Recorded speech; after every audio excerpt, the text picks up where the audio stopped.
हाँ तो साथियों, एकता कंपटीशन कोचिंग में एक बार फिर आप सभी साथियों का स्वागत है। आप लोग देखिएगा गोदावरी नदी पर चर्चा, जैसा कि हमने आपको एक वीडियो डाला है जिसमें नर्मदा और ताप्ती हमने पढ़ाया है। दूसरा वीडियो आपके सामने गोदावरी है। बहुत ही इंपॉर्टेंट चीज है गोदावरी पर। गोदावरी नदी, सीधी सीधी बात है कि गोदावरी नदी का उद्गम स्थल महाराष्ट्र है। महाराष्ट्र से गोदावरी नदी का उद्गम स्थल है नासिक जिले से। नासिक जिले के त्रांबकम पहाड़ी से गोदावरी नदी का उद्गम स्थल है जिन्नहो। एक स्थान है जिसका नाम जिन्नहो है। जिन्नहो त्रांबकम की पहाड़ी, जिन्नहो से नासिक जिले से त्रांबकम नदी का उद्गम स्थल है। आप सभी को मालूम है यही नासिक जिला है जहां पर कुंभ का मेला लगता है। नासिक जिले में भारत में कुंभ का मेला 4 स्थानों पर लगता है। 4 स्थानों पर, जिसमें आपका नासिक जिला भी है, वहां पर भी कुंभ का मेला गोदावरी पर लगता है। तो आप सब लोग समझिएगा, नासिक जिले त्रांबकम की पहाड़ी से जिन्नहो नामक स्थान से गोदावरी नदी का उद्गम स्थल। यह महाराष्ट्र की एक बहुत महत्वपूर्ण नदी है। कहा जाता है कि दक्षिण भारत की सबसे लंबी नदी गंगा है। दक्षिण भारत की सबसे लंबी नदी दक्षिण भारत की गंगा के नाम से इसको जानते हैं। प्रायद्वीपीय भारत की सबसे लंबी नदी गोदावरी के नाम से जाना जाता है। याद रखिएगा, दक्षिण भारत की या प्रायद्वीपीय भारत की सबसे लंबी नदी गोदावरी है, जो प्रायद्वीपीय भारत की है। इसका दूसरा नाम दक्षिण भारत की बूढ़ी गंगा के नाम से इसे जानते हैं। इसका दूसरा नाम जो है दक्षिण भारत की बूढ़ी गंगा के नाम से इसको जानते हैं। महाराष्ट्र की गोदावरी जो नदी है, जो उद्गम स्थल है, वह नासिक जिले से चल करके तेलंगाना जाती है, जो आंध्र प्रदेश से भी नया राज्य 2014 में बना। तेलंगाना में जाती है। तेलंगाना के बाद कर्नाटक में आती है। कर्नाटक के बाद छत्तीसगढ़ को छूते हुए आंध्र प्रदेश में प्रवेश करती है।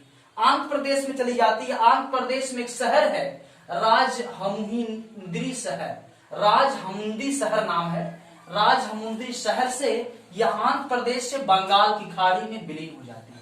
याद रखना साथियों, गोदावरी नदी निकलती कहां से है? महाराष्ट्र गोदावरी नदी नासिक त्रांबकम की पहाड़ी जिन्नहो से निकल करके तेलंगाना, कर्नाटक, छत्तीसगढ़ को छूते हुए आंध्र प्रदेश में पहुंचती है और राजमुंद्री शहर में के बाद से बंगाल खाड़ी में विलीन हो जाती है। इसकी कुल लंबाई 1465 किलोमीटर या 1465 किलोमीटर इसकी कुल लंबाई मानी जाती है। याद रखिएगा साथियों, परियोजनाओं से जरूर क्वेश्चन पूछता है। परियोजना इस पर है जायकवाड़ी बांध परियोजना।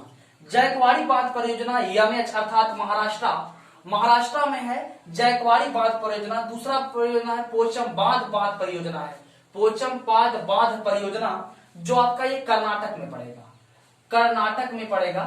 कर्नाटक में पोचमपाद बांध परियोजना है। इसकी सहायक नदी इंद्रावती, वर्धा, बैनगंगा, पड़हिता, ये सब इसकी सहायक नदियां हैं। इसकी सहायक नदियां इंद्रावती, वर्धा, बैनगंगा, पड़हिता है। याद रखना साथियों, गोदावरी से बहुत ही इंपॉर्टेंट टॉपिक है जो क्वेश्चन लिस्ट से पूछा आता है। आप सबके बीच में बहुत ही इंपॉर्टेंट टॉपिक हम लेकर के आज आप सामने प्रस्तुत हुए हैं कि गोदावरी नदी, आप समझिएगा, बहुत ही इंपॉर्टेंट टॉपिक है।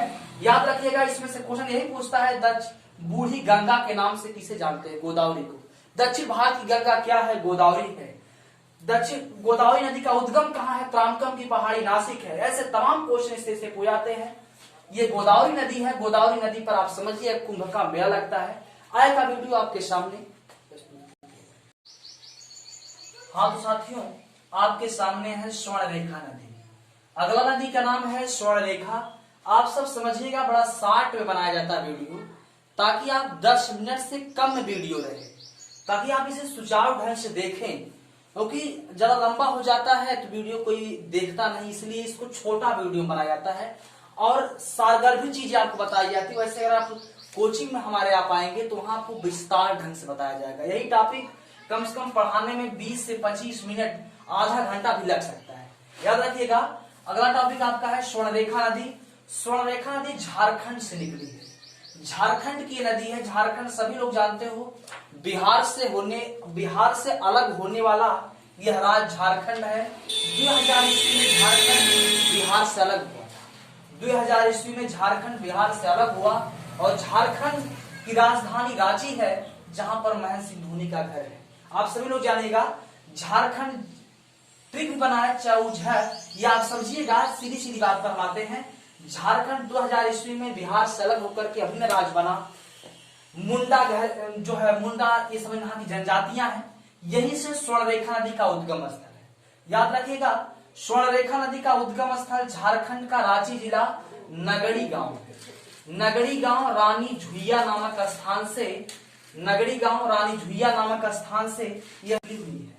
याद रखिएगा, इसका उद्गम स्थल झारखंड राज्य का नगड़ी गांव रानी झुइया नामक स्थान से यह नदी निकली हुई है। यह अधिकतर छोटा नागपुर के पठार में ही बहती है। यह नदी अधिकतर छोटा नागपुर के पठार में ही बहती है। इसी नदी पर हुंड्रू जलप्रपात बना हुआ है। हुंड्रू जलप्रपात, इसी नदी पर, स्वर्णरेखा नदी पर ही हुंड्रू जलप्रपात बना हुआ है। यह नदी सीधा पश्चिम बंगाल मिदनापुर में प्रवेश करती है। यहां तक नहीं, कुछ जो है इतिहासकारों का मानना है यह नदी जो है उड़ीसा में भी जाती है।